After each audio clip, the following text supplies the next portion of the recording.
আমরা বিজয়ের পথে ছিলাম, ঠিক তখনই ওরা এই বিভিন্ন ভবন থেকে গুলি করছিল, টিয়ার শেল মারছিল, উপদেষ্টার চেয়ারে বসেছে এবং তারা বিভিন্নভাবে লুটপাট তন্ত্র চালিয়েছে। যারা উগ্রবাদী চিন্তা করবে তাদেরকে জনগণ প্রতিরোধ করবে।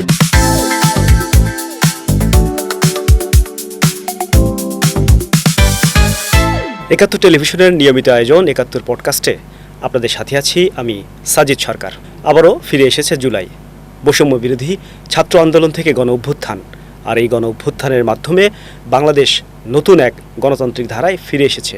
আর এই গণতান্ত্রিক ধারা ফেরাতে যে তরুণ শিক্ষার্থীরা অংশ নিয়েছিল, এমনই একজন তরুণ শিক্ষার্থী আমাদের মাঝে উপস্থিত হয়েছেন, বাংলাদেশ জাতীয়তাবাদী ছাত্রদলের যুগ্ম সাধারণ সম্পাদক মোস্তাফিজুর রহমান। একই সাথে তিনি ঢাকা বিশ্ববিদ্যালয়ে ডাকসু নির্বাচনে ভিপি প্রার্থীও ছিলেন। আমরা তার কাছ থেকে আজকে জানব সেই সময়ের অর্থাৎ জুলাইয়ের ঘটনাবহুল সেই স্মৃতিগুলো। স্বাগত আমাদের পডকাস্টে। ধন্যবাদ আপনাদের একাত্তর চ্যানেলকে এবং আপনাকেও ধন্যবাদ, বিশেষ ধন্যবাদ জানাই। এই জুলাই আগস্ট ঐতিহাসিক একটি দিন ছিল। ঐতিহাসিক আন্দোলন সংগ্রামের মাধ্যমে আমরা দীর্ঘ 17 বছরের ফেসিবাদের কবর রচনা করেছিলাম। এই আবার সেই সময়টি ফিরে এসেছে। এটি স্মৃতিবহুল, ঘটনাবহুল সময় ছিল এই জুলাই আগস্টের আন্দোলন, যেটা বাংলাদেশের গণতন্ত্রের পথ মুক্ত করে দিয়েছে। আমি প্রথমে একটু জানতে চাই, জুলাইয়ের ঘটনা দিয়ে শুরু করতে চাই।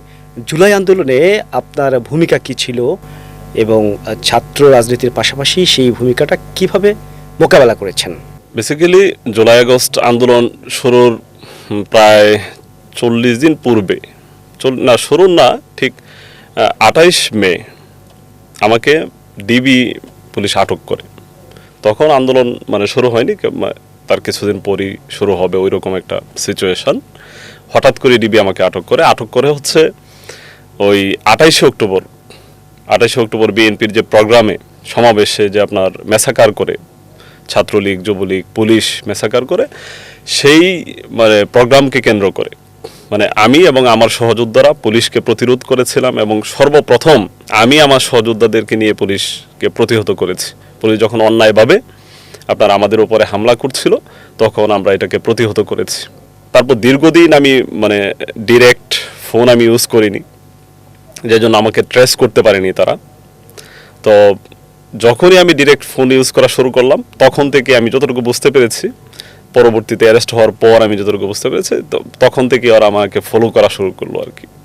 তারপরে আমার বাসায় ডিবি পুলিশ আমার বাসায় ধানমন্ডিতে আমার এই যে 19 নম্বরে বাসা ছিল, সেই বাসায় এক ধরনের মেসাকার চালিয়েছে, তছনছ করে দিয়েছে বাসা সবকিছু। তারপর কারণ কি, ওই যে 28 অক্টোবর পুলিশ যখন আমাদের অন্যায়ভাবে আমাদের সমাবেশ পণ্ড করে দেয়, আমাদের নেতাকর্মীদের উপরে হামলা করে নির্বিচারে গুলি চালায়, সর্বপ্রথম ছাত্র দলের নেতৃত্বে আমি নেতৃত্ব দিয়ে ওই 28 অক্টোবরে যে পুলিশকে প্রতিরোধ করেছিলাম। বিশেষ করে কাকরাইল মোড়ে ইসলামী ব্যাংক হসপিটাল থেকে একটু সামনে পুলিশের যেখানে অবস্থান ছিল, ওখান থেকে ওরা গুলি চালাচ্ছিল। ওই জায়গা থেকে প্রতিরোধ করার ফলে এবং ওদেরকে আমরা কোণঠাসা করেছিলাম, এটার রেস ধরেই তারা আমাকে অন্যায়ভাবে গ্রেপ্তার করে আপনার মনে করেন যে টানা 3 দফায় আমাকে রিমান্ডে নেয়। প্রচণ্ড রকম মানসিক নির্যাতন, যা করা ফেসিস্ট আমলে যা হয়েছে সবই হয়েছে। পরবর্তীতে আমি ডিবি অফিসে থেকেই আমি শুনতে পাই, রিমান্ড চলাকালীন সময় আমি শুনতে পাই যে ধীরে ধীরে আন্দোলন কোঠা কেন্দ্র করে আন্দোলন গড়ে উঠছে। তো এক পর্যায়ে সামনে কোরবানির ঈদ ছিল, কোরবানির ঈদের পরে আন্দোলন ধীরে ধীরে আপনার দাবানলের মতো ছড়িয়ে পড়তে থাকে। একটা পর্যায়ে আমার জুলাইয়ের 9 তারিখে আমি কারামুক্ত হই। কারামুক্ত আমি হলেও আমাকে জেল গেটে নিয়ে আসে দুপুর 1টায়, আমি কারামুক্ত হই রাত 9টায়। ততক্ষণ আমাকে আটকে রাখে, কোনো অবস্থাতে ওরা সিগন্যাল দিচ্ছিল না। যাই হোক, আল্লাহর অশেষ রহমত ছিল, পরবর্তীতে আমি কারামুক্ত হতে সক্ষম হই। কিন্তু আমি যখন কারামুক্ত হই, তখন আমাকে আমার সহযোদ্ধারা রিসিভ করতে গিয়েছিল কারা ফটোকে। কিন্তু আমি তো আমার যারা সহযোদ্ধা আমি তাদেরকে চিনি, আননোন কিছু ব্যক্তি আমাকে ফলো করছিল। তা আমি এটা বেশ অনেকক্ষণ খেয়াল করলাম। আমি কারণ স্বাভাবিকভাবেই এই যেহেতু আন্দোলন চলছিল, আটকের একটা কারা ফটক থেকে আটকের একটা ওরা চান্স নেয় সবসময়। পরবর্তীতে আমি যখন মানে আমি রুট চেঞ্জ করি, আমি মানে গাড়িকে বলি যে রুটটা চেঞ্জ করার জন্য, রুট চেঞ্জ করে অন্যদিকে চলে যাই। ঠিক যখন আমি মানে যে নিমতলিতে যখন আসি, ওই সময়ে আমি দেখতে পাই ঠিক আমার গাড়ির পাশাপাশি দুইটা বাইক হচ্ছে, মানে বোঝাই যায়, ওদের লোক দেখেই বোঝা যায় প্রশাসনের লোকজন আমাকে ফলো করছিল। তখন আমি তাদেরকে চার্জ করি, এই আপনারা কে? আমি যখন চার্জ করি তখন মানে ওরা সামনে চলে যায়, সামনে গিয়ে এই যে বাবুবাজার ব্রিজের দিকে ওরা মুভ করে। আমি কি করলাম, আমার যে আইনজীবী বন্ধু ছিল, আইনজীবীর বন্ধুর বাসা আবার আপনার কেরানীগঞ্জে, তো আমি তার পরামর্শে আপনার মানে বাম দিকে আমি রুট ধরি। আমি সমস্ত বাইক যারা ছিল ওদেরকে বলি তোমরা ওইদিকে চলে যাও, আমি একা ওইদিকে চলে যাব। তারপর আমি 2 দিন আমার ওই আইনজীবী বন্ধুর বাসায় অবস্থান নেই। আপনার 11 তারিখে, জুলাইয়ের 11 তারিখে আমি যখন মনে করি যে না মোটামুটি বের হওয়া যায়, তখন আমি আপনার ঢাকার মানে আন্দোলনের, যেহেতু আমাদের ছাত্র নেতাদের একটা বৈশিষ্ট্য হচ্ছে মানে কোনো আন্দোলনের কথা শুনলেই, তখনও আন্দোলন ওইভাবে মানে দাবানল আকারে ছড়িয়ে পড়েনি কিংবা ব্যাপক আকার ধারণ করেনি, কিন্তু কোঠা আন্দোলনের মধ্যে সীমাবদ্ধ ছিল। কিন্তু আপনার মানে রক্তে এক ধরনের যে মানে আপনার ধরেন আন্দোলনমুখী আমাদের যে মনোভাব, সেটা থেকেই, সেই আগ্রহ থেকেই আমি বেরিয়ে পড়ি। আমার বন্ধু বলতেছেন না আপনার উপরে এমনিতেই নজরদারি, আপনি বের হয়েন না। আমি বললাম না, এই অবস্থায় মানে বসে থাকা যায় না। আমি মুভ করি। আপনার যখন 0 পয়েন্টে আসি, 0 পয়েন্টে যখন আসি তখন দেখি যে মানে আন্দোলন চলছে, মানে জুলাই আগস্ট যে আন্দোলন আপনার কোঠার দাবিতে, কোঠা বৈষম্য মুক্ত, তখন ওই জায়গায় থেকেই আমার মানে স্টার্ট আন্দোলনের। এর মাঝে কি কোনো নির্দেশনা ছিল দল থেকে? আমি যেহেতু জেল থেকে কেবল মুক্ত হয়েছি, তখন মানে আমাদের মানে দলের ঊর্ধ্বতন অনেক নেতার সাথে মানে আমার কথা হয়েছে, আমাদের সংগঠনের নেতাদের সাথে কথা হয়েছে, আপনার প্রেসিডেন্ট সেক্রেটারির সাথে কথা হয়েছে। তারা বলছিল যে মানে আন্দোলন চলছে, আমরা মানে সাংগঠনিক কোনো ব্যানারে নয়, আমরা মানে বিচ্ছিন্নভাবে আমরা মানে যেহেতু এটা কোঠার দাবিতে আন্দোলন চলছে, আমরা যদি মানে শুরু থেকেই ব্যানারে এই আন্দোলনে অংশগ্রহণ করি, তাহলে আমরা মানে এই আন্দোলনের সফলতার মুখ দেখার সুযোগ নাই। সেই জন্য আমাদের দলের স্ট্র্যাটেজি ছিল শুরু থেকেই আমরা কৌশলী একটা অবস্থান নিব, যেখানে আমরা আমাদের বিশেষ করে তুলনামূলক কম পরিচিত যারা আমাদের সহযোদ্ধা, তাদেরকে আমরা সামনে দিব। বেশ করে যারা মানে সাধারণ স্টুডেন্টরা যারা আন্দোলন করছিল, তাদেরকে ব্যাকআপ হিসেবে আমরা, এটা ছিল আমাদের প্রাথমিক সিদ্ধান্ত। পরবর্তীতে আন্দোলনে স্টেপ বাই স্টেপ এই যে সাধারণ শিক্ষার্থীদের ব্যাকআপ দিবেন আপনারা, এটার জন্য সাধারণ শিক্ষার্থীদের কোনো পর্যায়ের যারা নেতৃত্বে ছিলেন, যারা তাদের সাথে কি আপনাদের কোনো কথা হয়েছিল? আমাদের যারা নেতৃত্ব স্থানীয়, আমরা তো কমান্ড পাই হচ্ছে প্রেসিডেন্ট সেক্রেটারি থেকে শুরু করে, প্রেসিডেন্ট সেক্রেটারির মাধ্যমে আমরা কমান্ডটা পাই। তাদের সাথে অলওয়েজ কমিউনিকেশন চলছিল, বিশেষ করে ছাত্র দলের প্রেসিডেন্ট সেক্রেটারির সাথে মানে সবসময় সার্বক্ষণিক চলছিল। আমাদের সাথে পার্সোনালি যোগাযোগ হচ্ছিল। আমরা তো মানে সংগঠনের নির্দেশনা অনুসারেই আমরা মানে নেতৃত্ব দিয়ে থাকি, যে মানে যে যেখানে যাই না কেন, যে পয়েন্টে দায়িত্ব পালন করি না কেন, শুরু থেকে আমরা বিশেষ করে যখন আপনার রংপুরে বেগম রোকেয়া বিশ্ববিদ্যালয়ে আবু সাইদ শহীদ হলেন, আমাদের এই ওয়াসিম ছাত্রদলের নেতা, মানে তারা কাছাকাছি সময়ই আপনার শহীদ হয়েছেন। মানে তবে ওয়াসিম শহীদ হওয়ার পর, আবু সাইদ শহীদ হওয়ার পর আন্দোলনের ডাইভার্সিটি যখন চেঞ্জ হয়ে যায়, তখন আমরা সক্রিয়ভাবে অংশগ্রহণ করি। এবং 18ই জুলাই বিটিভির কেন্দ্র করে, ওই রামপুরা এলাকা কেন্দ্র করে ব্যাপক সংঘর্ষ হয়, এবং এই জায়গায় স্বেচ্ছাসেবক লীগ, যুবলীগকে আমরা মানে আমার বিশেষ করে আরও মানে আমাদের ছাত্রদল, যুবদল, স্বেচ্ছাসেবক দল অসংখ্য সহযোদ্ধা ছিল, সাধারণ মানুষ ছিল, বিশেষ করে আমাদের নেতাকর্মীরাই ওই অঞ্চল কেন্দ্রিক বেশি ছিল। আমরা এবং ওইখানে আমরা দেখেছি বেসরকারি বিশ্ববিদ্যালয়ের শিক্ষার্থীরাও, বেসরকারি বিশ্ববিদ্যালয়ের শিক্ষার্থীদের ভূমিকা ব্যাপক। আপনার বিশেষ করে ওই যে আপনার মহাখালী, বাড্ডা এলাকা থেকে শুরু করে আপনার উত্তর বাড্ডা, রামপুরা এলাকাগুলোতে বেসরকারি বিশ্ববিদ্যালয়ের বিশাল এক অবদান আছে। তাদেরকে নিয়েই কি আপনারা মার্চ করেছিলেন? হ্যাঁ, আমরা মানে সবাই মানে নিজ তখন তো কমিউনিকেশনের যে সুযোগটা ছিল কম, তখন আমরা মানে ইউনিট ওয়াইজ সবাই সবার দায়িত্ব পালন করেছে, মেসেজ থ্রো করেছি আমরা একজন আরেকজনকে যে আমরা এই স্পটে থাকবো। কেন্দ্রীয়ভাবে করা হয়েছে, কেন্দ্রীয়ভাবে দায়িত্ব বন্টন করে দেওয়া হয়েছে কে কোথায় থাকবে। আন্দোলনে ছড়িয়ে দেওয়ার মানে পুরো ঢাকা জুড়ে ছড়িয়ে দেওয়ার যে একটা মানে প্ল্যান, বিশেষ করে মানে 18 জুলাই তো বিটিবি কেন্দ্র করে কিংবা এই রামপুরা এলাকা কেন্দ্র করে আপনার মানে ব্যাপক এক মানে সংঘর্ষ হয়। তো ওই সংঘর্ষে মানে আমি মানে আমার সহযোদ্ধাদেরকে নিয়ে মানে ব্যাপকভাবে মানে প্রতিহত করেছি। মানে আমরা এই এক পর্যায়ে ওরা নথি স্বীকার করে আপনার মানে ওই জায়গা থেকে প্রস্থান করতে বাধ্য হয়। কিন্তু মানে একটা পর্যায়ে আমি দেখেছি আমার ঠিক পাশেই ধরেন মানে একজনকে এই হঠাৎ করে আপনার মনে করেন যে গুলিবিদ্ধ হয়ে মানে হয়ে গেল আমার ঠিক পাশেই। এবং আমরা মানে কিছুক্ষণ পরে চেক করে দেখি, যেহেতু সংঘর্ষ চলতেছিল, মানে কিছুক্ষণ পরে চেক করে দেখি মানে সে নিষ্প্রাণ। যাই হোক, এরকম মানে ওই জায়গায় প্রায় বেশ কয়েকজন নিহত হয়েছে। ওই গুলিটা ঠিক কোথা থেকে আসছে আপনার? আমরা যতটুকু শুনেছি হেলিকপ্টার দিয়ে গুলিবর্ষণ করা হয়েছে। হেলিকপ্টার দিয়ে করেছে, মানে ওরা পুলিশ অবস্থানও নিয়েছিল, মানে একদিকে অবস্থান নিয়ে ওরা গুলি করছিল। কিন্তু আমার মনে হচ্ছিল যে এই গুলিটা আসছিল কোনো এক বিল্ডিং থেকে, কোনো মানে পুলিশ মানে বিভিন্ন ভবনে, বড় বড় ভবনগুলিতেও ওরা নিয়ন্ত্রণে নিয়েছিল। যেমন 28 অক্টোবর 23 সালে আমরা দেখেছি মানে আমাদের এই আন্দোলনটা মূলত প্রতিহত করেছিল, ওরা স্ট্র্যাটেজি নিয়েছিল বড় বড় ভবনগুলোর নিয়ন্ত্রণে নিয়ে পুলিশ এই বড় বড় ভবনগুলি থেকে ওরা গুলি করছিল। আমরা যখন এগিয়ে যাচ্ছিলাম এবং আমরা বিজয়ের পথে ছিলাম, ঠিক তখনই ওরা এই মানে বিভিন্ন ভবন থেকে গুলি করছিল, টিয়ার শেল মারছিল। ওদের কৌশলটা ছিল মূলত ভবনগুলোর নিয়ন্ত্রণে নিয়ে উপর থেকে আপনার গুলি করা। তখন এলোপাথারি গুলি আসছে, যার গায়ে পড়ছে সে মারা যাচ্ছে। আমিও যেতে পারতাম, যে কেউ মারা যেতে পারত। এই রামপুরা বিটিবি ভবন কেন্দ্র করে বিটিবিতে এক ধরনের সেবুটেজও হয়েছে, সেবুটেজও করেছে এই আন্দোলনকে ভিন্ন খাতে মানে আপনার প্রবাহিত করার জন্য। আবার মানে ওখানে অভ্যন্তরীণ এক ধরনের সংঘর্ষ হয়েছে, আমাদের সাথে সংঘর্ষ হয়েছে ওই অঞ্চলে। এবং এক পর্যায়ে আমরা ওই জায়গায় জয়ী হই এবং ওই এলাকার আমরা নিয়ন্ত্রণ নিতে আমরা সক্ষম হই। 18 জুলাই একই সাথে ঢাকা বিশ্ববিদ্যালয়েও একটা ম্যাসাকার হয়েছে। হ্যাঁ, ঢাকা বিশ্ববিদ্যালয়ে আমিও অংশ ছিলাম গণমাধ্যম কর্মী হিসেবে।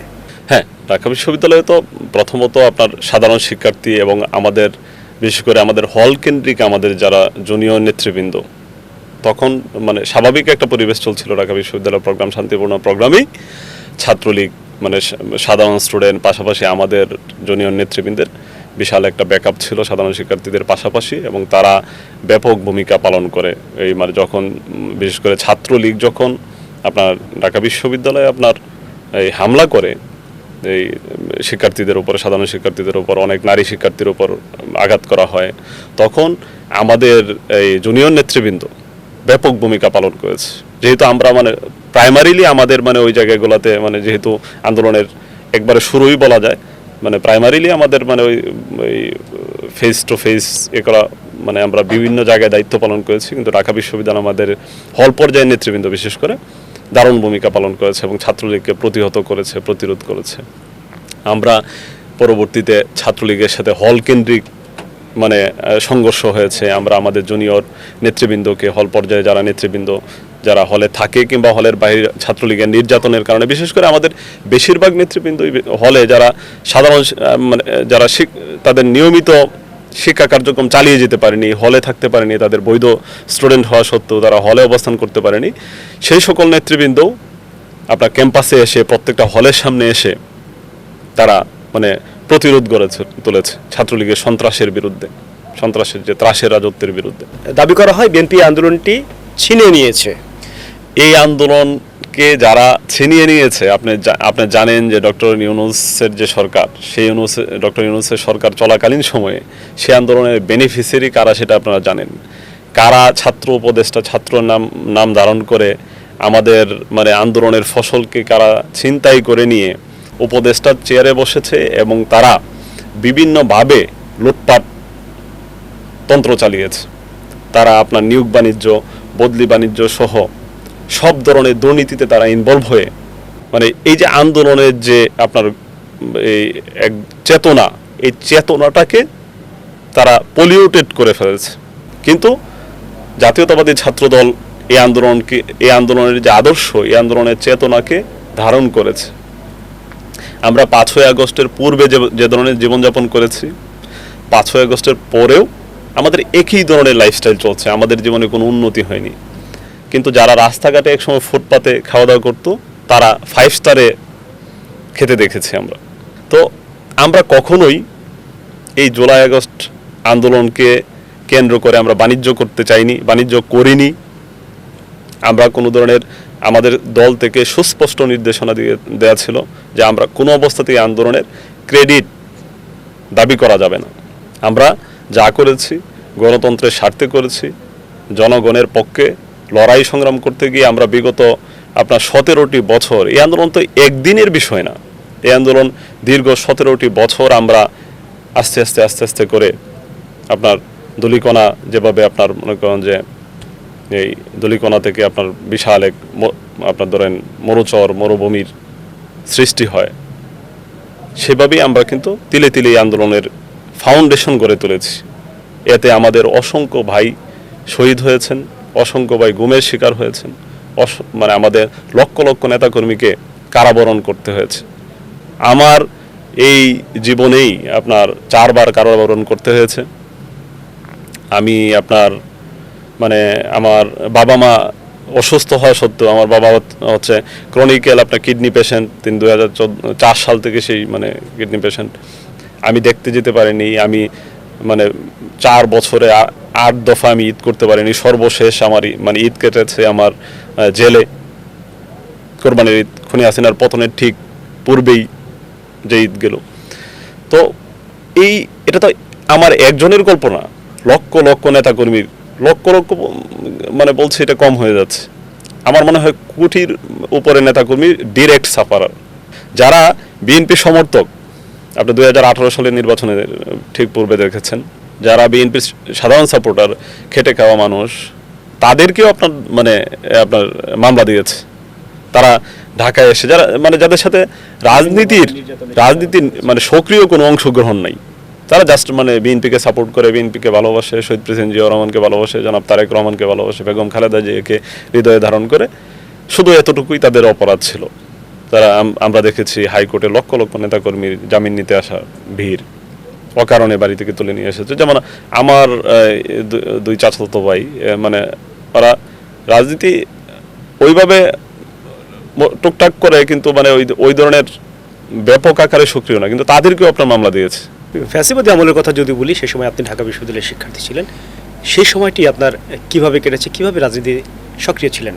আমার ছাত্র রাজনীতির সূচনা সেই মানে আপনার বলা যায় স্কুল জীবন থেকেই, কিন্তু এটা কখনোই আমার দাবি করা হয় নাই, কারণ ওইটা আমি মনে করি যে এক ধরনের ফ্যান্টাসি থেকে করা হয়েছে। আমি বিশেষ করে যখন আমরা প্রাইমারিতেই পড়ি, তখন মানে বিএনপি গভর্নমেন্টে, মানে 2006 সালের, তো আমি পরীক্ষা দিই এসএসসি পরীক্ষা আপনার, তো কিন্তু একবারে যখন শুরুতে আমি তো প্রাইমারি থেকে হাই স্কুলে উঠবো, এই সময় বিএনপির আর জাতীয় নির্বাচন 2001 সালে জাতীয় নির্বাচন, ওই জাতীয় নির্বাচনের যে মিছিল কেন্দ্রিক অংশগ্রহণ আমাদের স্থানীয় নেতৃবৃন্দের সাথে, আমাদের তখন থেকে বিএনপির প্রতি ভালোবাসা, আত্মীয় স্বজন থেকে, বিশেষ করে আমাদের নেতা জনাব তারেক রহমানের মানে এই যে রাস্তায় যে পোস্টারে এক ধরনের যে হিরোইক একটা মানে অবয়ব ছবির, এটা আমাকে খুব মানে অ্যাট্রাক্ট করতো।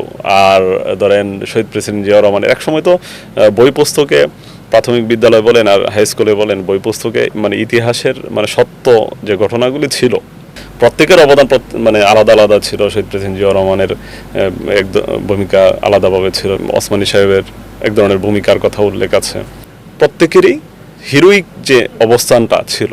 এই জায়গা থেকে শহীদ প্রেসিডেন্ট জিয়াউর রহমানের যে আপনার এই মুক্তিযুদ্ধে যে অবদান, স্বাধীনতার ঘোষণা, এগুলি মানে, এবং আমাদের যে পারিবারিক যে আবহ, মানে পলিটিক্যাল, মানে এই বিএনপির প্রতি যে আদর্শিক একটা টান সবার, আমাদের ফ্যামিলির, এটা আমাদের পুরো অঞ্চলটাই বলা যায় আমাদের বিএনপি ব্যাকগ্রাউন্ড বলা যায়, 2-1টা ফ্যামিলি ছাড়া সবাই মানে আপনার ধরেন বিএনপি ব্যাকগ্রাউন্ডের।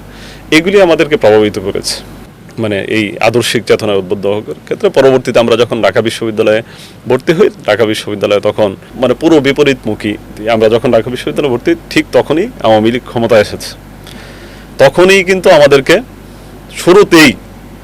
শুরুতেই কিন্তু আমরা মানে আমি রাজনীতিতে, ওই রাজনৈতিক কর্মসূচিতে অংশগ্রহণ করি। তখন মানে খুব কম, আমাদের সমসাময়িকদের মধ্যে খুব কম ছেলেরাই এই চ্যালেঞ্জ নিতে সাহায্য করেছে। অনেকে পরবর্তীতে রাজনীতিতে এসেছে, অনেক পরেও এসেছে, কিন্তু শুরুতে এসে সেই চ্যালেঞ্জটা নেয়া বিশেষ করে আমাদের অঞ্চল কেন্দ্রিক যারা ঢাকা বিশ্ববিদ্যালয় কেন্দ্রিক কিংবা কেন্দ্রীয় নেতৃবৃন্দ ছিল তাদের সাথে আমরা কর্মসূচিতে অংশগ্রহণ করেছি। এই যে মানে একটু আগেই আপনাদের মানে চ্যানেলেরই এক ছোট ভাই, আমার হলের ছোট ভাই, সে আমার সাথে রাজনীতি করেছে, ওদেরকে আপনার মানে নেতৃত্ব দিয়েছে তখনই আমি। তো এক পর্যায়ে আপনার হলে যখন এই বিষয়টা জানাজানি হয়, আমাকে এক ধরনের একটি রুমে আটকে ছাত্রলীগের নেতারা মানে মানসিক শারীরিক টর্চার সারা রাত ধরে আমাকে মানে এক ধরনের প্রায় 4টা পর্যন্ত আটকে রাখে, তারপর ছেড়ে দেয়, বলে যে এই তুই 15 মিনিট তোকে সময় দিলাম, সব কিছু নিয়ে তুই চলে যাবি।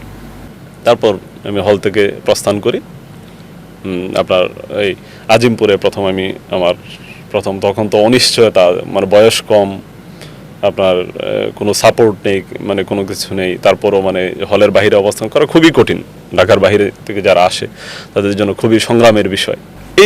এই বিষয়গুলি, এটা আমাদের শুধু আমার একার গল্প, বিষয়টা এরকম না। বিপরীতমুখী রাজনীতি করার অপরাধে আপনার তাদেরকে এই অত্যাচার করেছে, নির্যাতন করেছে। প্রত্যেকটা হলেই প্রায় টর্চার সেল ছিল, টর্চার সেলের মতো ছিল। আপনার সাউন্ড বক্স বাজিয়ে তারা পিটাইতো। অনেক শিক্ষার্থীকে আপনার সারা রাত পিটিয়ে আবার মানে পুলিশের হাতেও তুলে দিয়েছে, এরকমও হয়েছে। মানে এক এক সময় এক এক সিচুয়েশন হয়েছে। এর মাঝে করছিল আপনার একাডেমিক যে কার্যক্রমগুলো সেটি কিভাবে সম্পন্ন করেছেন, শেষ করেছেন কিভাবে? একাডেমিক কার্যক্রম চালানোটাও এক ধরনের চ্যালেঞ্জিং ছিল, কারণ আমাদের ডিপার্টমেন্টে আমাদের বন্ধুমহলেও ছাত্রলীগ ছিল, ছাত্রলীগের সক্রিয় অনেকেই ছিল। আমাদের ক্যাম্পাসে যেহেতু আমরা রাজনীতি করি, পরিচিত মানে মুখ হলের ছিল, হলের ওরাও ক্যাম্পাসে আসতো, দেখতো। তা এক ধরনের লুকোচুরি করে এবং মানে 2বার হামলারও শিকার হয়েছি। আপনার পরীক্ষা দিতে এসে একবার হামলার শিকার হয়েছি। নিপীড়ন নির্যাতনের শিকার হয়েই অনেক সময়, বেশিরভাগ সময় ক্লাস মানে আপনার চেষ্টা করেছি, যেহেতু বেশি বেশি চোখে পড়লে ওদের মানে ধরেন চক্ষুশূল হতে হয়, তখন মানে অনেক ক্ষেত্রে মানে ক্লাসটা অ্যাভয়েডও করতে হয়েছে। এই মানে এতে আমাদের বড় ধরনের ক্যারিয়ারে বড় ধরনের খেসারত দিতে হয়েছে। আমরা নিজের জীবন নিয়ে কখনো ভাবতে পারিনি। আমি সহ আমাদের অসংখ্য নেতাকর্মীর ক্যারিয়ার আপনার ধরেন ধ্বংস হয়ে গিয়েছে। তারা মানে কখনোই মানে যে নিজেকে নিয়ে ভাববে, নিজের ক্যারিয়ার গড়ে তুলবে। একাডেমিক কার্যক্রমটা আপনার স্বাভাবিক কার্যক্রম হলে যে রেজাল্ট হতে পারত, সেটা প্রত্যাশিত রেজাল্ট হয়নি। স্বাভাবিকভাবে একটা স্টুডেন্ট যখন নিয়মিত ক্লাসে যেতে পারবে না, নিয়মিত আপনার পরীক্ষায় অংশগ্রহণ করতে পারবে না, ব্রেক হবে, তখন স্বাভাবিকভাবেই তার মানে রেজাল্টে একটা ইফেক্ট পড়বে, এটাই স্বাভাবিক। তো এতে আমাদের মানে জীবনের বিশেষ করে 17 বছর অনেক খেসারত দিতে হয়েছে আমাদের জীবনে। যাই হোক, আমরা সংগ্রামের জীবন জেনে বুঝেই বেছে নিয়েছি। এই যে মানে যা বলছিলাম, জুলাই আগস্ট আসলে মানে যে কুকিগত আমরা কেন করব, কুকিগত করবে যারা মানে আপনার ধরেন তারা দেখেছে 1 মাসের আন্দোলন, আমরা দেখেছি 17 বছরের আন্দোলন, 17 বছরের সংগ্রাম, 17 বছর আমরা রক্ত দিয়েছি। আর যারা কুকিগত করেছে তারা নিজেরা একজনও গুলিবিদ্ধ হয়নি, একজনও আঘাতপ্রাপ্ত হয়নি, কারোর শরীরে একটি মানে 2-1 জনের একটা মানে যেমন আপনার এই ফ্রন্ট থেকে নেতৃত্ব দিয়েছে নাহিদ ইসলাম, সে আঘাতপ্রাপ্ত হয়েছে, আমরা দেখেছি। এরকম আমাদের তার চেয়েও আমাদের অসংখ্য নেতাকর্মী আরও সিভিয়ারলি আপনার এফেক্টেড হয়েছে। আর 147 জনের কথা তো আমরা বললামই। তো যাদের হৃদয় মহাসাগরের মতো, তাদের কুক্ষিগত করার কোনো প্রয়োজন নেই। আর যারা মনে করে যে এই যে শিশির বিন্দু মানে 1 ফোঁটা জল দিয়ে মনে করে যে তোমাকে দিলেম 1 ফোঁটা শিশির, তাদের হৃদয় তো মানে কোপমণ্ডকের মতো। এবং আমি মনে করি তারা যে নিজেরাই এগুলি করেছে, এই যে জুলাই আগস্ট আন্দোলনকে কেন্দ্র করে তারা ব্যবসা বাণিজ্য করেছে, তারা দুর্নীতিতে ইনভলভ হয়েছে, তারা বিভিন্ন ধরনের প্রকল্প বাগিয়ে নিয়েছে, মানে অন্যায্যভাবে তারা আপনার ধরেন এই বদলি বাণিজ্য করেছে। বিশেষ করে বদলি বাণিজ্যটা হয়েছে নজিরবিহীন। তারা একটি গোষ্ঠী দ্বারা তাদেরকে মানে পেছন থেকে ব্যাকআপ দিয়েছে, উগ্রবাদী একটি গোষ্ঠী তাদেরকে ব্যাকআপ দিয়েছে তাদের পন্থী লোকজনকে বসানোর জন্য, এবং মানে টাকার বিনিময়ে তারা এগুলি করেছে। আমরা কিন্তু আমাদের ছাত্রদলের একজন নেতাকর্মী সচিবালয়ের আশেপাশে যায়নি, কোনো অফিসের আশেপাশে যায়নি। আমি ব্যক্তিগতভাবে 5ই আগস্টের পর থেকে অদ্যাবধি একদিনের জন্য কোনো সরকারি অফিসমুখী আমি হইনি, কোনো সরকারি কর্মকর্তার সাথে আমি কথা বলিনি। এরকম আমাদের প্রত্যেকটা নেতাকর্মী পরীক্ষা দিয়েছে, সততার পরীক্ষা দিয়েছে। সুতরাং আমাদের জাতীয়তাবাদী ছাত্রদলের কোনো নেতাকর্মী এই আন্দোলনের ক্রেডিট তো দাবি করেইনি, এই আন্দোলনের কোনো সুবিধাও নেয়নি। সুতরাং কক্ষিগত করার কোনো সুযোগই নেই। যারা কক্ষিগত করেছে তারা মানে একটি বিশেষ উগ্রবাদী গোষ্ঠী যারা ৭১-এ পরাজিত হয়েছিল, সেই ৭১-এর পরাজিত শক্তির আশকারায় তারা মানে ধরেন এক ধরনের আধিপত্য প্রশাসন থেকে শুরু করে সমস্ত জায়গায় তারা আধিপত্য বিস্তার করেছে, বিভিন্ন ধরনের নিয়োগ বাণিজ্য করেছে, বদলি বাণিজ্য করেছে, টাকার বিনিময়ে তারা বিভিন্ন প্রশাসক নিয়োগ দিয়েছে। আমাদের এই বিএনপি সরকার গঠন হওয়ার পর যখন বিপুল ভোটে বিএনপি জয়লাভ করলো, মানে এই বিএনপি সরকারও তো অনেক প্রশাসক নিয়োগ দিয়েছে, একটি পয়সার বিনিময়ে কিন্তু বিএনপি নিয়োগ দেয় নাই, কেউ মানে দাবি করতে পারবে না। কিন্তু তারা ধরেন জুলাই আগস্টে যারা বাণিজ্য করেছে, কক্ষিগত করেছে, তারা আপনার ওই যে আমরা যতটুকু শুনেছি ক্রিপ্টোকারেন্সির মাধ্যমে টাকা পাচার করেছে। বিভিন্ন গোয়েন্দা সংস্থার মাধ্যমে ধরাটাও কঠিন। কিন্তু আমরা তখন শুনেছি তো মানে এই ছোট ছোট ছেলেগুলি যারা আমাদের থেকে বয়সে অনেক কম, মানে আমরা কিন্তু কল্পনাও করতে পারিনি যে এই পদগুলো কিভাবে মানে আবিষ্কার করলো এরা, মানে এত অল্প বয়সে এদেরকে কে শেখালো এই জিনিসগুলো। তাহলে কি এদের পিছনে ব্যাকআপ আছে? নিশ্চয়ই ব্যাকআপ আছে, নিশ্চয়ই। মানে এদেরকে আমি মনে করি এক ধরনের মানে গিনিপিগ হিসেবে, যারা ৭১-এর পরাজিত গোষ্ঠী তাদের গিনিপিগ হিসেবে তারা মানে এই আপনার কাজ করেছে এবং তারাই কৌশল শিখিয়ে দিয়েছে যে কি করতে হবে। ডাকসু নির্বাচনে ভিপি প্রার্থী ছিলেন এবং ফ্যাসিবাদ আমলে, সেই সময়ের কথাটা একটু বলবেন। হ্যাঁ, ডাকসু নির্বাচন আপনার হঠাৎ করে আপনার ১৯ সালের ফেব্রুয়ারিতে, তখন রমজানের ঈদ ছিল, রমজানের ঈদের পরপরই আপনার হঠাৎ করে হাইকোর্ট থেকে একটা রায় আসে যে ডাকসু নির্বাচন আয়োজন করতে হবে, ঢাকা বিশ্ববিদ্যালয় কর্তৃপক্ষকে নির্দেশনা প্রদান করে। আমার কাছে মনে হয়েছে এবং আমি যতটুকু জেনেছি এই নির্বাচনটা ছিল মানে সরকারের একটি সাজানো মানে নাটক, এক ধরনের নাটক। কেন নাটক? নাটকটা হচ্ছে যে ২০১৮ সালের যে একটি কালো নির্বাচন হয়েছে, যে মানে যেটাকে বলা হয় নিশিরাতের নির্বাচন, ভোট ডাকাতির একটি নির্বাচন অনুষ্ঠিত হয়েছে। এই নির্বাচনটাকে মানে সারা বিশ্বে এটা নিয়ে প্রশ্নবিদ্ধ, এই প্রশ্নবিদ্ধ নির্বাচনটাকে লিগালাইজ করার জন্য তারা মানে অ্যাটেনশনটাকে জাতি এবং আন্তর্জাতিকভাবে আপনার করার জন্য, মানে অ্যাটেনশনটাকে অন্যদিকে ড্র করার জন্য তারা এই নির্বাচনটাকে মানে আয়োজন করেছে। এটা হাইকোর্টের মাধ্যমে জাস্ট মানে তারা এটা লিগ্যাল করেছে আর কি। কারণ ওই এই ডাকসু নির্বাচনের তেমন কোনো রাজপথে দাবি দেওয়া ছিল বিষয়টা এরকম না।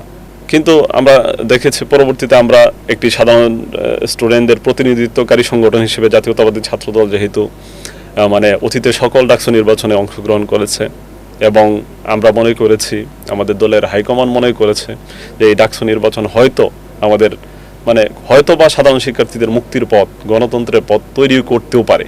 মানে আমাদের কিন্তু দীর্ঘ ২০১০ সালের পর থেকে ক্যাম্পাসগুলিতে ছাত্রলীগ যে আপনার ছাত্রদলের উপরে নিপীড়ন নির্যাতন চালিয়েছে, অন্যান্য ছাত্র সংগঠনের উপর নিপীড়ন নির্যাতন চালিয়েছে, সন্ত্রাসের রাজত্ব কায়েম করেছে হলে হলে, ক্যাম্পাসে ক্যাম্পাসে, যেখানে আপনার সাধারণ শিক্ষার্থীদের কোনো ধরনের অধিকার ছিল না। তো আমাদের ঠিক তেমনি আমাদের সহাবস্থানটাও ছিল, প্রাতিষ্ঠানিকভাবে কোনো সহাবস্থান ছিল না। আমরা এমনিতে মিছিল মিটিং করতাম, আশেপাশে মানে মিছিল করতাম, নিয়মিতই আমরা প্রতিবাদমুখর মানে কর্মসূচি দিতাম বিভিন্ন ক্যাম্পাস কেন্দ্রিক, ক্যাম্পাসের বাইরে, ক্যাম্পাসের আশেপাশে, ক্যাম্পাসের এক সাইডে, এভাবে আমরা হুটহাট করে কর্মসূচি দিতাম অ্যাডহক। আমরা সেসব কর্মসূচিতে হামলারও শিকার হয়েছে। কিন্তু এই ১৯ সালে নির্বাচন কেন্দ্র করে আমরা ক্যাম্পাসে আনুষ্ঠানিকভাবে প্রবেশ করি। সেই ডাকসু নির্বাচনে ছাত্রদলের প্যানেলে আমাকে ভিপি পদে মনোনয়ন প্রদান করে।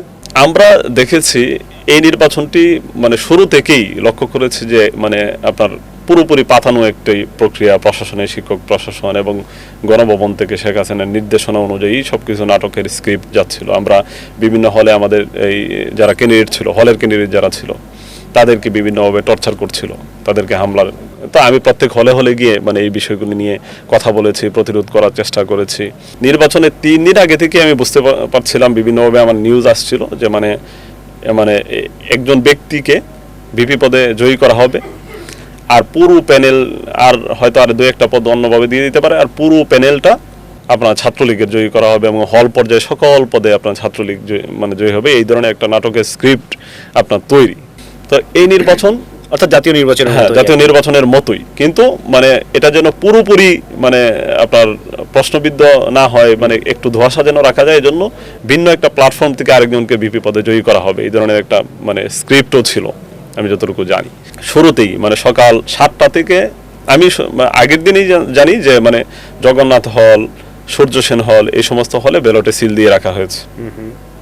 আমি 3টা হলের ব্যাপারে আমি স্পেসিফিক জানতাম, অন্যান্যগুলি মেয়েদের হলগুলির ব্যাপারে অনেক সময় মানে আমাদের তখন নারী কর্মী একটু কম ছিল, সকল ইনফরমেশন পাওয়া সম্ভব হচ্ছিল না, কিন্তু পরের দিন আমরা ব্যালট পেপার উদ্ধার করি। আর সকাল 7টার মধ্যেই ছাত্রলীগ, আমরা আগে থেকেই ওদের প্ল্যান জানি, মানে ওদের মানে আপনার প্রত্যেকটা হলে হলে 2 থেকে 300 নেতা কর্মী, বিশেষ করে ফার্স্ট ইয়ার স্টুডেন্টদেরকে ইউজ করা খুব মানে পসিবল, খুবই ওদেরকে প্রেশার দিয়ে চাপ দিয়ে আপনার মানে ওরা ওই লাইন, দীর্ঘ লাইন, যেন বাহিরের যারা বাইরের শিক্ষার্থীরা তো স্বাধীনভাবে ভোট দিতে পারবে, তাদের উপরে প্রেশারটা কম, কোনো বাহিরের মানে সাধারণ শিক্ষার্থী যেন এসে ভোট দিতে না পারে। এদের মধ্যে এই লাইন, এই কৃত্রিম যে লাইন, এই কৃত্রিম ভোটের যে কৃত্রিম লাইন, এই কৃত্রিম লাইন থেকে একজন যাবে, সে ভোট দিয়ে আবার এসে ওই লাইনে দাঁড়িয়ে থাকবে। এটা হচ্ছিল মানে এদের স্টেজ, প্রত্যেকটা হলে সেম পরিবেশ।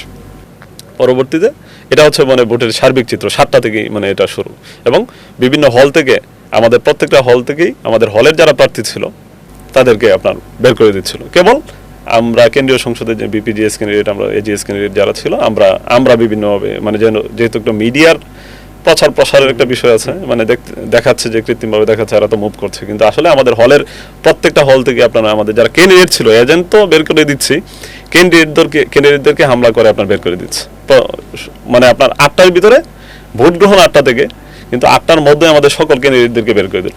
যারা প্রিজাইডিং অফিসার ছিল, যারা হলের প্রভোস্ট ছিল, তাদেরকে আমি মানে বলছি সব জায়গায় যে মানে কেন এই পরিবেশ নির্বাচনের। আমাকে বলে যে মানে এবারের মতো মেনে নাও, যে এটা তো দীর্ঘদিন পরে নির্বাচন। আমি বললাম যে কখনোই না, এবারের মতো মেনে নেব। অন্যায় তো অন্যায়, আপনারা ঢাকা বিশ্ববিদ্যালয়ের শিক্ষক হয়ে আপনারা একটা কালো নির্বাচন হতে দিবেন, কিন্তু আমি একজন সাধারণ শিক্ষার্থীর প্রতিনিধি হিসেবে, আমি একটা ছাত্র সংগঠনের নেতা হিসেবে আমি কখনোই এটা হইতে দেব না।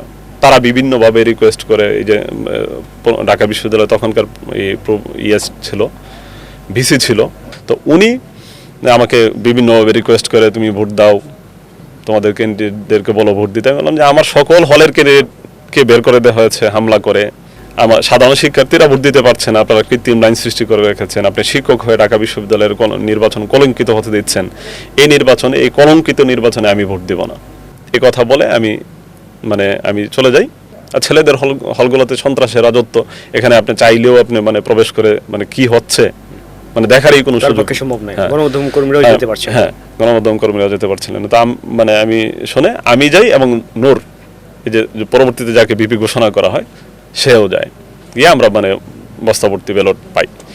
নূরও হচ্ছে নির্বাচন বর্জন করে, এই পরিস্থিতি দেখে যে নির্বাচনের পরিস্থিতি খুবই ভয়াবহ, সেও পরবর্তীতে মানে সে সবার আগে বলতে 11:30টার মধ্যেই সে নির্বাচন বর্জন করে। পরবর্তীতে আস্তে আস্তে বামপন্থী সংগঠনগুলি, বামপন্থী জোট একটা ছিল, ওরা নির্বাচন বর্জন করে, সবাই নির্বাচন বর্জন করে। তো আমাকে মানে বারবার আমাদের সাদা দলের শ্রদ্ধেয় শিক্ষকরা ফোন দিচ্ছিল যে মানে সূর্য সেন হলে আমার যেহেতু কেন্দ্র ওইটা সূর্য সেন হলে আমি ভোটার, তো সূর্য সেন হলে আমি মানে যেন যাই, এবং আমি পরিস্থিতিটাও দেখি এবং ভোট দেওয়ার জন্য করে। তো আমি সেখানে গিয়ে ওখানেও যে মাকসুদ কামাল সাহেব, উনি মানে আমাকে খুব রিকোয়েস্ট করে। আমি বললাম যে কোনো অবস্থাতেই ছাত্রলীগের প্রেসিডেন্ট, সেন্ট্রালের প্রেসিডেন্ট সেক্রেটারি সহ এক ধরনের চাপ সৃষ্টি করে যে আমি যেন ভোট দিই। আমি বললাম যে কোনো অবস্থাতেই এখানে আমি ভোট দেবো না, যেখানে সাধারণ শিক্ষার্থীদের অধিকার প্রতিষ্ঠিত হয় না, সেই জায়গায় আমি কোনো অবস্থাতেই ভোট দেবো না। এই কথা বলে আমি যখন বের হয়ে চলে আসব, সেই সময় আপনার মানে এই আমার নেতাকর্মীরা আমার সাথে ছিল। আমি সূর্য সেন হলের মেইন গেট আর কেসি গেট, ভিতরের বিল্ডিংয়ের যে প্রবেশদ্বার, ওই গেটে সর্বশেষ যে নেতাকর্মীরা ছিল তাদের উপরে হামলা করে। তো ওরা ভাবছিল যে আমরা দৌড়ে পালিয়ে যাব। আমি বলছি যে এখান থেকে আমরা প্রতিরোধ করব, ঢাকা বিশ্ববিদ্যালয় দীর্ঘদিন পরে এখান থেকে আমরা প্রতিরোধ করব, প্রতিরোধের সূচনা এখান থেকে হবে, এবং আমরা ছাত্রলীগের নেতাকর্মীদেরকে আমরা ওই জায়গায় প্রতিরোধ, হামলা পাল্টা হামলা দীর্ঘ সময় হয়েছে। পরবর্তীতে মানে একটা পর্যায়ে আপনার সময় চলে যাচ্ছিল নির্বাচন বর্জনের, নির্বাচন যেহেতু সময়সীমা ছিল ভোট গ্রহণের 2টা, তো প্রায় 1টা বেজে যাচ্ছিল। তো পরিস্থিতি যখন হচ্ছিল, শিক্ষকরাও আসে মানে এবং বিভিন্ন ছাত্র সংগঠনের প্রতিনিধিরা এসে বলতেছে যে সংঘর্ষ অনেকক্ষণ হয়েছে, মানে এখন এটা মানে বিরূপ পরিস্থিতি তৈরি হবে। তো পরবর্তীতে আমরা আপনার মধুর ক্যান্টিনে নির্বাচন বর্জনের ঘোষণা দিব। যেহেতু সময় চলে যাচ্ছিল, মিডিয়া অপেক্ষা করছিল, মিডিয়া আমাকে বারবার বলতেছে যে ভাই আপনি যেহেতু শুনতেছি আপনারা সংগঠন হিসেবে নির্বাচন বর্জন করবেন, মানে সময় তো নাই। আমি বাধ্য হয়ে পরবর্তীতে আমি এই বর্জনের ঘোষণার জন্য আমি মধুর ক্যান্টিনে চলে যাই এবং ওইখান থেকে আমরা নির্বাচন বর্জন ঘোষণা করি। পরবর্তীতে ফলাফল সেই আমরা জানি যে কৃত্রিমভাবে সাজানো যে ফলাফল সেটাই ঘোষণা করেছে। নুরু কিন্তু নির্বাচন বর্জন করেছে, নির্বাচন কিন্তু তাকে বিপি ঘোষণা করা হয়েছে। এবং বাংলাদেশের ইতিহাসে একমাত্র নির্বাচন, যে নির্বাচনে সরকারি দলের যে বিপি প্রার্থী ছিল শোভন, এই শোভন কিন্তু ফলাফল বর্জন করেছিল। এটা কিন্তু বাংলাদেশের ইতিহাসে এই ফেসিস্টের সময়ও এটা কিন্তু ব্যতিক্রমী একটা ঘটনা যে সরকারি দলের প্রার্থী হয়েও সে আপনার নির্বাচন বর্জন করেছিল। তথাকথিত যে আপনার ধরেন সহাবস্থান নির্বাচনের আগে কয়েকদিন ছিল, পরবর্তীতে আবার ধীরে ধীরে উত্তপ্ত হতে শুরু করে। আমরা একদিন ক্যাম্পাসমুখী মানে একদিন আমাদের তৎকালীন সাধারণ সম্পাদক জুয়েল ভাইয়ের একটি বক্তব্য কেন্দ্র করে ছাত্রলীগের সাথে আমাদের মুখোমুখি একটা অবস্থান তৈরি হয়। ওরা আমাদের প্রতিরোধ করবে, আমরা সংবাদ সম্মেলন করব। শহীদ মিনারে হামলা হয়, ওই হামলায় মানে আমি আমার নেতাকর্মীদেরকে নিয়ে আমি প্রতিরোধ করি এবং মানে এই আপনার ওই তার পরবর্তীতে দ্বিতীয় দফায় আমি যখন মানে দোয়েল চত্বর পার হয়ে মানে ছাত্রলীগের আরেকটা ছাত্রলীগ, যুবলীগ, শ্রমিক লীগের একটা সম্মিলিত গ্রুপের মুখে পড়ে আমাকে প্রায় 2 থেকে 250 নেতা মানে ছাত্রলীগের, যুবলীগের, স্বেচ্ছাসেবক লীগের নেতাকর্মীরা আমার উপরে ধরেন মানে বর্বরচিত হামলা করে। যতক্ষণ সেন্স ছিল আমার ততক্ষণ মানে ওরা মানে আমাকে বিভিন্ন লাঠি সোটা দিয়ে মানে সারা শরীরে ওরা সবাই মিলে সম্মিলিতভাবে আপনার হামলা করছিল। তো এক পর্যায়ে আমি তো সেন্সলেস হয়ে যাই। ওরা ভাবছিল যে মানে যেহেতু মানে খুব মানে প্রচন্ড আঘাত করেছে, ওরা ভাবছিল যে আমি হয়তো মৃত, ডেড মনে করে আমি মানে আপনার মৃতদেহ রেখে ওরা চলে যায়। তো পরবর্তীতে আমি ফুটেজে দেখি ঢাকা মেডিকেলে নিয়ে যাওয়া হয়েছিল। পরবর্তীতে আমি মানে যতটুকু শুনি যে মানে পুলিশ আমাকে কর্ডন করে রাখছিল আর আমাদের নেতাকর্মীরা ওরাও ভাবছিল যে হয়তো মানে আমি ডেড। তো কোনো অবস্থাতে আমাদের নেতাকর্মীদেরকে এই বডি দিবে না, এই ধরনের একটা ছিল। তা আমাদের নেতাকর্মীদের আমি ভিডিও দেখেছি পরবর্তীতে, আমাদের মানে বিভিন্ন ইউনিটের নেতাকর্মীরা কোনো অবস্থাতে ওদের হাতেও দিবে না, পুলিশের হাতে থাকতে দিবে না। ওদের প্রেশারের মুখে পরবর্তীতে আমাকে মানে ওই যে এই ঢাকা মেডিকেলে প্রাথমিক করার পর ওরা বলছেন যে না ঠিক আছে, এখন পর্যন্ত মানে প্রাণ আছে, বলছে এখানে তো রাখা যাবে না। আমাদের নেতাকর্মীরা এক ধরনের প্রেশার ক্রিয়েট করে, আমরা এখান থেকে রাখবো না, দ্রুত অ্যাম্বুলেন্সে তুলে মানে একটি ওই যে হোলি ফ্যামিলি হসপিটালে আমাকে নিয়ে যায়। পরবর্তীতে প্রায় মনে হয় 3 ঘন্টা পরে আমার জ্ঞান ফিরে। এই মানে আমাদের এই সময়টাতে আপনার পরিবার যখন জানতে পারে তাদের অবস্থাটা কি হয়েছিল? পরিবার তো আমার বাবা তো মানে খুবই সিভিয়ার আপনার কিডনি পেশেন্ট, মানে তাদের তো মাও সুস্থ, তো তাদের তো স্বাভাবিকভাবেই মানে সবসময় আতঙ্কের মধ্যে থাকে। কিন্তু তাৎক্ষণিক তো ফুটেজটা দেখতে পাই নাই, যেহেতু মানে তখন ওই জায়গায় ক্যামেরা ছিল না, কিন্তু ভিডিও পরবর্তীতে দেখেছে। পরবর্তীতে ভিডিও দেখে তো মানে ব্যাপক মানে আতঙ্কিত হয়েছে। এখনো সেই আতঙ্ক এখনো কাটেনি, এখনো বলে সাবধানে থাকার জন্য, সেই মানে ওই দিনটা কিন্তু ভুলতে পারে না। অনেক চড়াই উতরাই পেরিয়ে আজকে রাজনীতির একটা নতুন সময়ে, গণতান্ত্রিক সময়ে উপস্থিত হয়েছেন। বাংলাদেশ জাতীয়তাবাদী ছাত্রদলের কমিটির মেয়াদ ইতিমধ্যেই শেষ হয়েছে, শিগগিরই নতুন কমিটি হওয়ার কথা রয়েছে। নতুন কমিটির কাছে প্রত্যাশা কি? আমি যতটুকু জানি আপনিও একজন প্রার্থী, অর্থাৎ সভাপতি প্রার্থী জাতীয়তাবাদী ছাত্রদলের। আপনার প্রত্যাশা কি এই ছাত্রদল নিয়ে? ছাত্রদল বাংলাদেশের সবচেয়ে বড় বৃহৎ সংগঠন, দক্ষিণ এশিয়ার সর্ববৃহৎ ছাত্র সংগঠন। এই ছাত্র সংগঠনের উপর বাংলাদেশের মানুষের, গণতন্ত্রকামী মানুষের অনেক প্রত্যাশা থাকে, সাধারণ শিক্ষার্থীদের প্রত্যাশা থাকে। কারণ যখনই বাংলাদেশ বিপদের মুখে পতিত হয়েছে তখন বাংলাদেশ জাতীয়তাবাদী ছাত্রদল আপনার বাংলাদেশে ত্রাণকর্তার ভূমিকা অবতীর্ণ হয়েছে। সেটা 90 থেকে শুরু করে 24-এর 5ই আগস্ট, এই প্রত্যেকটা আন্দোলনে জাতীয়তাবাদী ছাত্রদল পরীক্ষা দিয়েছে এবং পরীক্ষা অবতীর্ণ হয়েছে। তো আমি মনে করি বাংলাদেশ জাতীয়তাবাদী ছাত্র দলের সাংগঠনিক অভিভাবক জনাব তারেক রহমান, উনি সবসময় বিচক্ষণ নেতৃত্ব, যারা পরিশ্রমী নেতৃত্ব, মেধাবী নেতৃত্ব তিনি নির্বাচন করেন। এবারও যেহেতু বাংলাদেশের মানুষের নতুন আকাঙ্ক্ষা তৈরি হয়েছে, বাংলাদেশের সাধারণ শিক্ষার্থীদের নতুন আকাঙ্ক্ষা তৈরি হয়েছে, এবারও তিনি সেই পরিস্থিতির নিরিখেই পরিচ্ছন্ন নেতৃত্ব, তিনি বিতর্ক মুক্ত নেতৃত্ব, তিনি মেধাবী নেতৃত্ব, তিনি রাজপথে পরীক্ষিত নেতৃত্বকে নির্বাচন করবেন বরাবরের মতো। এটা আমার বিশ্বাস, এটা আমার দৃঢ় বিশ্বাস। ইনশাল্লাহ বাংলাদেশের জাতীয়তাবাদী ছাত্র দলে আগামীতে শক্তিশালী একটি নেতৃত্ব প্রতিষ্ঠিত হবে। সর্বশেষ একটি প্রশ্ন দিয়ে শেষ করব, ছাত্রদলের নতুন নেতৃত্ব পেলে এই ছাত্রদল কি আবারও সেই ফ্যাসিবাদের আমলে ছাত্রলীগের মতো হবে কিনা? ছাত্রলীগের মতো ফেসিস্ট একটি সংগঠনকে আপনি কখনোই ছাত্রদলের মতো গণতন্ত্রকামী একটি সংগঠনের সাথে কখনোই মেলাতে পারবেন না। ছাত্রদল সবসময় আপনার গণতন্ত্রের মুক্তির পথ খুলে দিয়েছে, আর ছাত্রলীগ সবসময় সন্ত্রাসের পথ বেছে নিয়ে, আপনার রক্তের হোলি খেলার পথ বেছে নিয়ে তারা গণতন্ত্রের পথ রুদ্ধ করে দিয়েছে। যেহেতু আমাদের নেতা জনাব তারেক রহমান, আপনি দেখেছেন যে পজিটিভ বাংলাদেশ গড়ার লক্ষ্যে উনি সব জায়গায় তিনি ছাড় দিচ্ছেন, অনেক সমালোচনাকে তিনি সহ্য করছেন, ব্যক্তিগত সমালোচনাকেও তিনি সহ্য করছেন। খুবই নোংরা ভাষায় বিরোধী পক্ষরা সমালোচনা করছে, অযাচিত সমালোচনা করছে, নোংরামি করছে, কিন্তু তারপরও তিনি কখনোই প্রতিহিংসাপরায়ণ হচ্ছেন না। সেই যে মনোভাব, এই মনোভাবকেই আমরা ধারণ করব, আমি ধারণ করব, জাতীয়তাবাদী ছাত্রদল ধারণ করবে, এবং অবশ্যই বাংলাদেশের মানুষের মত প্রকাশের যে অধিকার এবং সাধারণ শিক্ষার্থীদের যে মত প্রকাশের অধিকার, সেই অধিকারকে আমরা সম্মান জানাবো। কিন্তু আমি এটাও আহ্বান জানাবো, যারা বিরোধী পক্ষের বিভিন্ন সংগঠন রাজনীতি করছে, তারা যেন শালীন রাজনীতিতে ফিরে আসে। আপনার উগ্রবাদী চেতনা থাকে, যদি আপনি কেউ যদি উগ্রবাদী চেতনা লালন করে, তাহলে তো তাকে আপনি সেই গণতান্ত্রিক স্পেস দিতে পারবেন না। আপনি ফুল দিচ্ছেন, কিন্তু সে আপনার তলোয়ার দিয়ে আপনার হাত কেটে দেওয়ার চিন্তা ভাবনা করছে। এই মনোভাব থেকে তাদেরকে বের হইতে হবে, নাহলে বাংলাদেশের জনগণেই যারা উগ্রবাদী চিন্তা করবে তাদেরকে জনগণ প্রতিরোধ করবে। ছাত্রদল কখনোই সন্ত্রাসের পথ বেছে নেবে না। অবশ্যই জাতীয়তাবাদী ছাত্রদল সাধারণ শিক্ষার্থীদের সেন্টিমেন্টকে ধারণ করে, সাধারণ শিক্ষার্থীদের অধিকারের সম্মান জানিয়ে আগামী দিনে জাতীয়তাবাদী ছাত্রদল এগিয়ে যাবে, এবং জাতীয়তাবাদী ছাত্রদল আরও বিকশিত হবে। জাতীয়তাবাদী ছাত্রদলে আমি আরও একটি কথা বলতে চাই, জাতীয়তাবাদী ছাত্রদলের দীর্ঘ 17 বছরে যারা আন্দোলন সংগ্রামে নেতৃত্ব দিয়েছে, যারা নিজের কেরিয়ার বিসর্জন দিয়েছে, যারা জীবন দিয়েছে, যারা আহত হয়েছে, যারা নিজের স্বর্ণালী সময় নষ্ট করেছে, তাদেরকে অবশ্যই আগামী নেতৃত্বের মাধ্যমে মূল্যায়ন করা হবে। তাদের মূল্যায়নটা অত্যন্ত জরুরি, কারণ এটা 5 বছরের সংগ্রাম না, এটা 17 বছরের সংগ্রাম।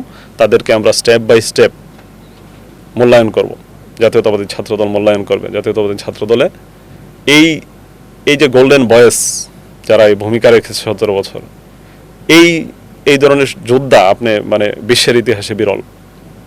মানুষ সাময়িক 1 মাসে সংগ্রাম করতে পারে, 2 মাসে সংগ্রাম করতে পারে, 5 বছরই করতে পারে, কিন্তু 17টি বছর এই আধুনিক যুগে আপনার কেরিয়ার বিসর্জন দিয়ে সংগ্রাম করা এত সহজ না। এটা বিশ্বের ইতিহাসে আমি মনে করি বিরল। যে সমস্ত লক্ষ লক্ষ যুবক কেরিয়ার বিসর্জন দিয়ে, পরিবার বিসর্জন দিয়ে আপনার দলকে বেছে নিয়েছে, দেশকে বেছে নিয়েছে, তাদেরকে অবশ্যই সম্মান জানাইতে হবে। ইনশাল্লাহ এটা আগামী নেতৃত্বের মাধ্যমে বলবৎ হবে ইনশাল্লাহ। ধন্যবাদ। আপনাকেও ধন্যবাদ, এবং 71 চ্যানেলকেও ধন্যবাদ জানাই, এবং যারা শ্রোতা তাদেরকে অগ্রিম ধন্যবাদ জানাই। ধন্যবাদ মোস্তাফিজুর রহমানকে। ত্যাগী ছাত্র নেতাদের মূল্যায়নের মাধ্যমে ছাত্র রাজনীতি নতুন করে শানিত হবে, এমনটাই প্রত্যাশা কিন্তু বাংলাদেশের সকল মানুষের। আজকের মতো 71 পডকাস্ট থেকে আপনাদের সবাইকে অভিনন্দন।